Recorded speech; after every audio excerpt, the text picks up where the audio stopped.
Nicky, you're smiling now. The last time I spoke to you, just got out of the ring after fighting Ramagodi, and you were still fuming after being let down so atrociously by Scott Harrison. How long did it take you, do you think, to get over that? Well, I mean, it disappointed me for, obviously I went a bit moody after for the next couple of weeks sort of thing, but then I've just realised that things happen and shit, what happened is happened, so just get along with your life and just let the title come. It's a strange question here, but in a way, Scott Harrison, being a champion, being a very difficult, hard fighter, have you now got like an easier fight? Has it worked out better for you?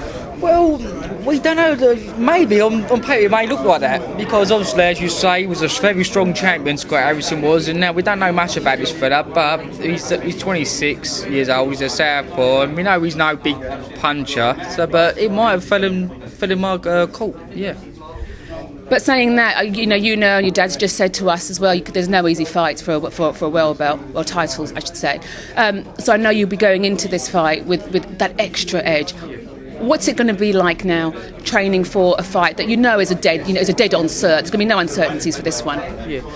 Well, I'm pleased for it now, because now I can knuckle down into training. Now we've got 11, 12 weeks to the fight, and we can get 110% fit for it.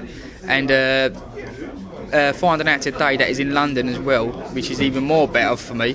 So he's bang on my doorstep, and I'm supposed to be banged out there. I've got a bit more inspiration now. I had a little girl 2 weeks ago. Congratulations. I'll get onto that in a minute, but you just touched on the fact that this fight is going to be in the O2 Centre, formerly the Millennium Dome. It's July the 14th. I mean, let's just list it here. It's in your hometown corner of London. It's on a huge show in terms of the first ever sporting event that's going to be at the O2 Arena, and you're fighting for a world title. It couldn't get much bigger than this for you, could it? No, definitely not, and I'm so excited for it as well, especially learning today that's where it's going to be, in the new O2 Arena. And I'm sure everyone out of East London is going to come out from their house from every corner and come along and support me.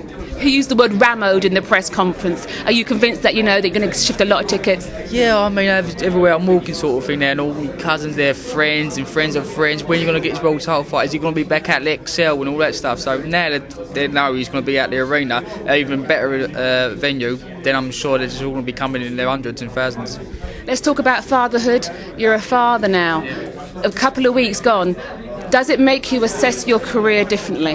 Yeah, definitely now. So if you like, you're fighting for your little daughter as well, my little daughter, and to secure her future, not just as well as mine and me other halves, but now the new baby is along now as well, yeah. So trying extra hard. Just give us a few facts, her name, when she was born, that sort of thing. Her name is Olivia Lola Cook. She was £6 13 ounces, and she was born 2 weeks today. Okay, back to training. I know it's going to be hard to pick sparring partners until you know a little bit more about the guy that you're fighting. But in terms of just the little group you got there, Kevin Mitchell, I know Vinnie Mitchell's in there as well. I mean, how much do those guys really help you in times like this? I mean, they're going to help sort of thing now to get the basic fitness sort of thing coming back and getting back into the gym and taking punches and sparring, get your timing right. But when it comes down to it, we do need southpaw sparring. Yeah. And we'll cut Dean Powell's on it now, and he'll get us some good sparring. Are you going away, training for this fight? I know you normally do, same plan? Yeah, we'll be going away. We've not made our minds up whether to go to Tenerife at usual place, or we may be swapping to Club de Santa in Lanzarote. So, but we've just got to talk about that and discuss what's the best situation where we're going to go. In the press conference, you touched on something that was really interesting, and I think for the fans who don't always get to know the nitty-gritty behind boxing, just explain to us how much the Scott Harrison fights actually cost you, because you had to go, you set up training camps, you went away, and this all comes out of your purse and your pocket. Just let us know that.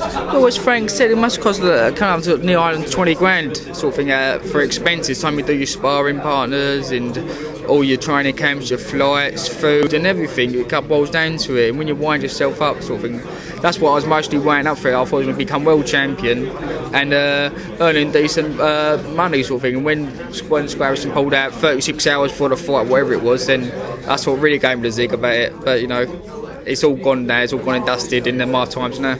Life of the boxer can be pretty hard. Do you think sometimes people just don't understand just how hard it is for you? They think, well, he's just upset because he didn't get a fight. Yeah, that's right. That's exactly what it is. People think you're going to the gym for a week or two, train and go and earn some money going to the boxing ring, but it's nothing like that. Obviously, you've got a weight to make, and you're fighting for your living, sort of thing, for money. That's our jobs. But I'm sure people will realise one day.